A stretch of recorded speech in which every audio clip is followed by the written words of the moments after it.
Hello, Garland ISD family. Thank you so much for joining our first ever Facebook Live via Zoom. My name is Ramona Aguilar, and I'm the Director of Family and Community Engagement. As always, please remember to like and share this video with our Garland ISD family. Please also comment on this video with any questions that you may have.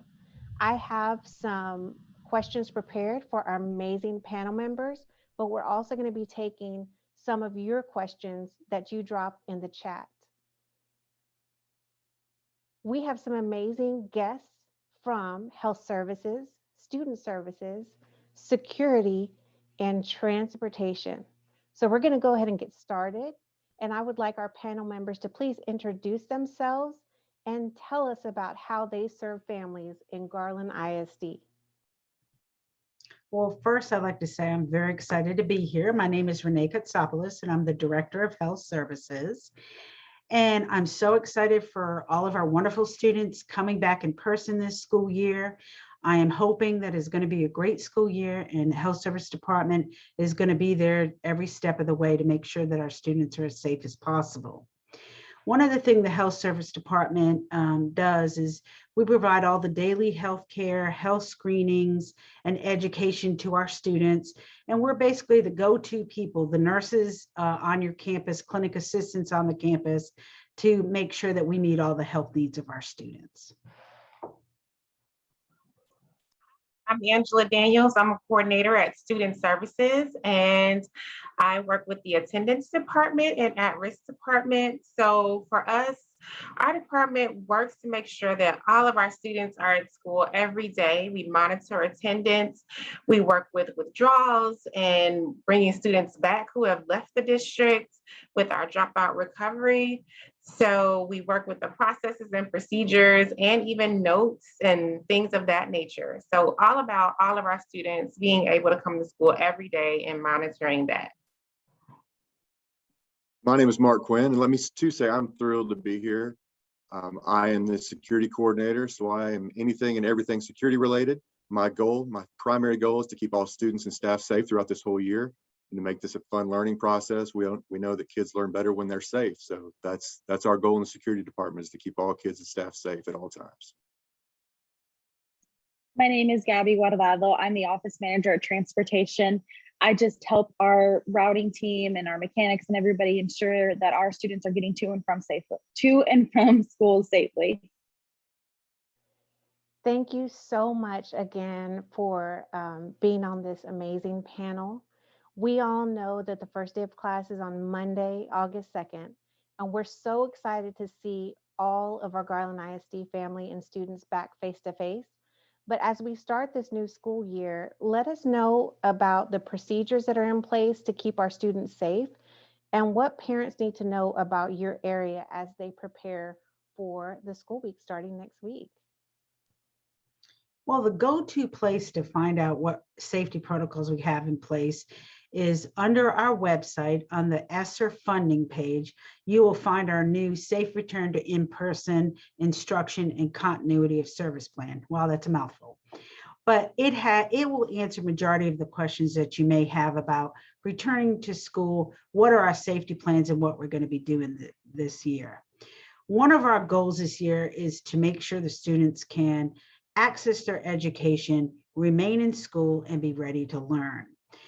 Now, of course, we need parents' help to do that. One of the things we're asking, if your child is sick, please let your campus nurse know, keep them at home, keep us updated on your child's health so we can definitely keep every student in the campus safe. We have some new and exciting protocols that I wanted to share with you. One of the most exciting things that we're adding this year to our tool belt in combating COVID is our rapid testing program. We will test staff and students free on campus if they need to be tested. One of the things that I want parents to do is sign up for Hazel Health if you haven't done so. What will happen if you have your student come in, say they have a runny nose? And we don't know, we honestly don't know if it's COVID, because it could be a runny nose from allergies, or it could be that they're getting ill with COVID symptoms. So one of the things we can do is do a Hazel visit, that provider, if they request it, we can do a rapid testing free of charge right then and there. No need for you to get off work. So we're very excited about having the ability to do that. One of the other things that we'll be able to do is if a student or staff is exposed in one of our facilities, they can enter into our rapid testing program and remain on observation for 14 days, but still access the facility. That will be on a case-by-case basis, and the nurse will work with you on those issues. We will continue our antimicrobial misting. We're going to continue our cleaning routines like we've always done. CDC no longer recommends plexiglass in the classroom or cafeteria, so those have been removed. Of course, parents can request plexiglass in the cafeteria if they want that for their student. Also know that if students are vaccinated and teachers, if they're vaccinated, they don't have to quarantine if exposed to someone with COVID. That is one of the advantages of being vaccinated. Now, I know our younger students are not vaccinated. If it is approved, the emergency approval is made, then we'll work out having some kind of vaccine clinics on our campuses. I was on a call today with the CDC, so this is the latest update they provided just today, is whether you're vaccinated or not vaccinated, doesn't matter. They are encouraging for people in the school system, students included, ages 2 and above, to wear face coverings, especially if you're going to be interacting closely with students and staff. Now, as I'm saying that, many of you are probably thinking, well, then why didn't we mandate masks? One of the things that I don't think most people realize is the governor came out with an executive order that specifically stated that public schools cannot mandate the wearing of masks. So that decision, our decision, was taken out of our hands, and we are not allowed to mandate masking in our school. However, we still encourage it. COVID is still, out there in the community, so we definitely want to encourage that. Thank you. Hi, I just want to piggyback off Nurse K and say that if your student is ill, you do not have to send them to school, although there are options for testing. But we also want you to know that through Skyward, where you do your online forms for back to school or check your students' grades, you can go ahead and put in an absent note there. So your student doesn't have to carry it in a backpack later. You can communicate directly with the school and the attendance office through Skyward, through that message in an absence request. Also, if anything is happening at home with illness, you can let the campus attendance team know, an administrator, or their teacher. So again, communication is really, really key. Absences do count this school year. So we will have unexcused and excused absences. So anytime your child is out, again, go ahead and send a note. If they've seen the doctor, send a doctor's note. Any of those absences that are excused by a doctor on the same day don't count towards 90%. So there are 2 ways that we look at attendance. We look at how long the student was in the class, how many days they were there, and how many days they missed. So if they have a certain number of unexcused absences, truancy is in effect. So we can go through the process of a truancy case. Or if they miss so many absences, they haven't attended the class for 90% of the time that it was offered, then they may lose credit. So if you would like to know more information about that, you can look on our attendance page. It's under School Basics on the Garland ISD website. And that's pretty much it. Make sure you're there on the first day. Well, I mentioned earlier the fact that students learn best when they feel safe. Our goal in security is to give those students and staff that concentric circle of protection. And we do that by teaching, we like to call it the 4 basic security principles. Now, we start by positively engaging all students, all visitors, everyone that comes into that school needs to be positively engaged. That way we know who all is in that school, every school, and we know who's coming in, who's going, that kind of thing. We also want to sound the alarm. If you hear something or if you see something that just doesn't seem right, we want you to say something or do something. The last thing you want is to see something and not say something and turn into be something. So we really preach sound the alarm. Teach with the classroom doors closed and locked. It is a proven statistic that if a classroom door is locked and closed during teaching, it is that much harder for anybody wanting to do harm to get into that building, into that school classroom and cause harm. And then respond to the greater threat. You have to weigh your options here. If you have an issue in a school and you have a fire alarm go off, you need to look, what is the greater threat?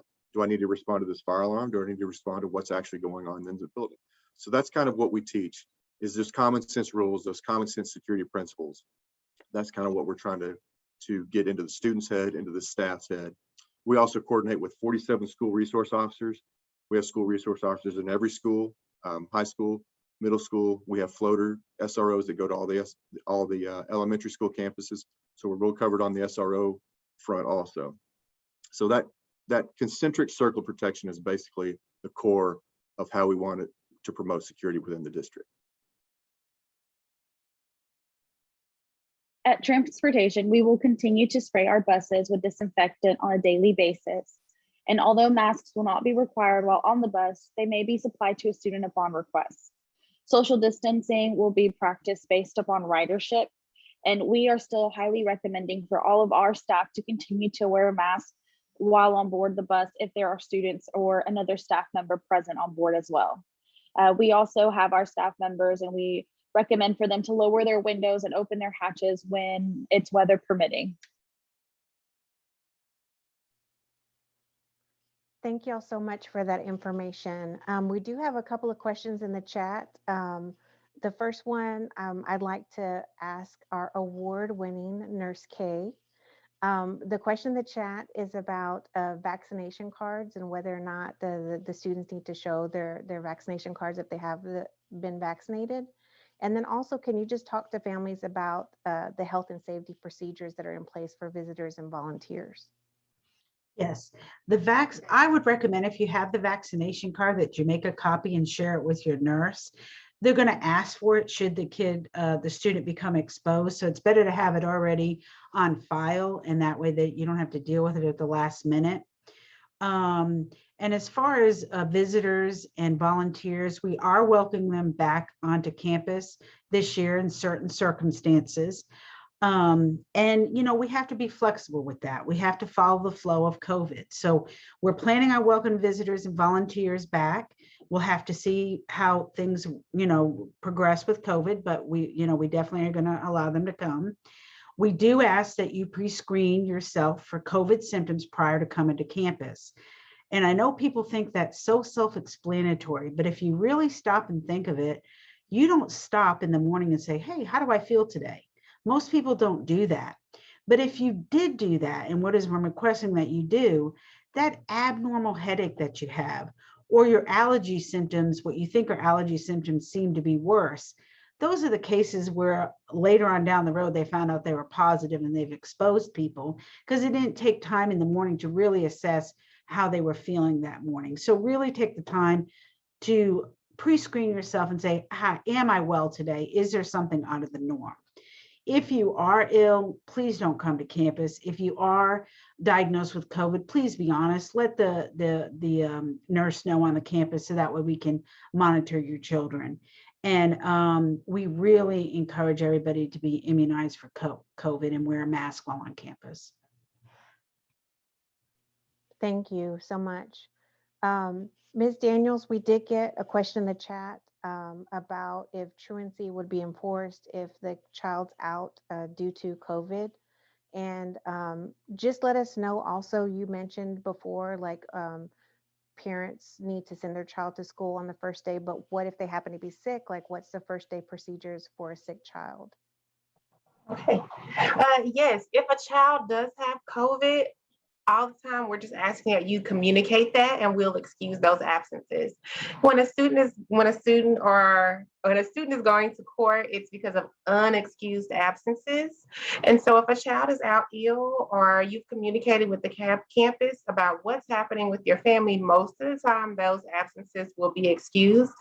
And at all times, if there's a COVID reason or an illness reason, those absences will be excused. And of course, we'll excuse them for an extended amount of time as long as there's documentation or we're communicating consistently with the campus about what's happening. And remember, you can do that through Skyward when you log on as a parent and do the illness note. So you can just send it in each day, or you can put in the time period that it was recommended by the doctor. You're also able to email or fax that information to your campus. And if it's something about if they have been diagnosed, you definitely want to let the nurse know on the campus as well. So yes, basically, if they're out for COVID, let us know. It'll be excused and no truancy court for that. For first day, it's very vital that our students are there on the first day. We do take attendance on the first day to figure out who's there. We need to know who's there and what seats we have left. And with Garland, we're school of choice. So if one person doesn't show up to the campus and they're not going to claim their seat, we're trying to pull other students in. So if you do not, or if your child doesn't show up on the first day, they could possibly lose their seats. But if they are sick, again, communicate with the campus. And again, through all of this, communication is key. So let your campus know, the clerk will know, and they will talk to that administrator and they'll work out a plan for saving that child's seat as long as there's some documentation or some information about why that student won't be there and on the day that they will return. Thank you so much for that. Mr. Quinn, can you talk to families about the safety drills that happen in each school? Yes, I can. Well, the state mandates that all districts run a certain amount of safety drills. We have a secure drill, which used to be called a lockout. There was some confusion between lockout and lockdown, so the state recently changed it to secure. We run lockdown drills, we run evacuation drills, we run fire drills. So the state mandates a certain amount of drills each year. Now at Garland, we go significantly above and beyond those mandated drills, and we have a significant amount of more drills each semester. So whereas the state requires one lockdown drill per semester, we run 2 per semester. Same way with secure drills, same way with hold drills, shelter for weather drills. So we try to go above and beyond on every single drill that we run throughout the school year. It's been proven that over and over, just repetition in a kid's head and a teacher's head gets that muscle memory down to where if the real thing ever were to happen, boom, you can immediately snap to action. You can immediately respond to what you've been trained over and over and over to do. So we find that repeated drills just reinforce that mindset of this is what I'm going to do. This is when I need to do it. And this is what I have to do right now. So the drill schedule for Garland is very comprehensive and it's for that reason. Thank you so much. We did have a question in the chat about transportation. Basically how they can find their bus stop time and just how the parents are going to be communicated that information. So could you explain that for us, please? I can. So letters have started to upload to Skyward as of noon today. Of course, it's going to take some time to fully upload every single letter, but our routing staff has completed all of the routing. Our drivers are actually out this week practicing their route time. We also have if they look on Skyward under their portfolio, there's a letter called 2021 bus transportation letter, and it'll have their stop time and it'll have their corner stop and all the information that they need on there. We routed every eligible student this school year. So hopefully there was nobody that was missed and there wasn't any issues. If in case something strange happened or it's an old address and not a new address, please contact our department. And our phone number is 972-494-8530. Thank you so much for answering the questions and being on this panel. Our final question for this evening is just, where can parents find information about your services in general? And who can they call and who can they email if they have any questions related to your department? On our district website, we have under services, you can click on health services. There's a wealth of information there about immunizations, health conditions. It also has a list of all the school nurses in case you need to get a hold of your nurse. but we're very fortunate in Garland ISD to have a school nurse on every campus. So there'll be someone there that will be your child's nurse that's familiar with them, that can answer all your questions. Of course, you can always call us in health services at 972-487-3268, and I'd be happy to talk with anybody that needs assistance. You can find out more about attendance on our Garland ISD website as well under school basics and then attendance. We do also have a little information about our department. Each one of the people who are in there, we have 2 attendance administrators, James Oreo and Mark Davis. And you can find our emails and our direct lines on the student services part of our GISD page. But if you would like to call us or contact us directly, you can email us at attendance@garlandisd.net or call us at 972-494-8684. And for security, I can tell you that the easiest way to ask a question online, you can just type ask security at garlandisd.net.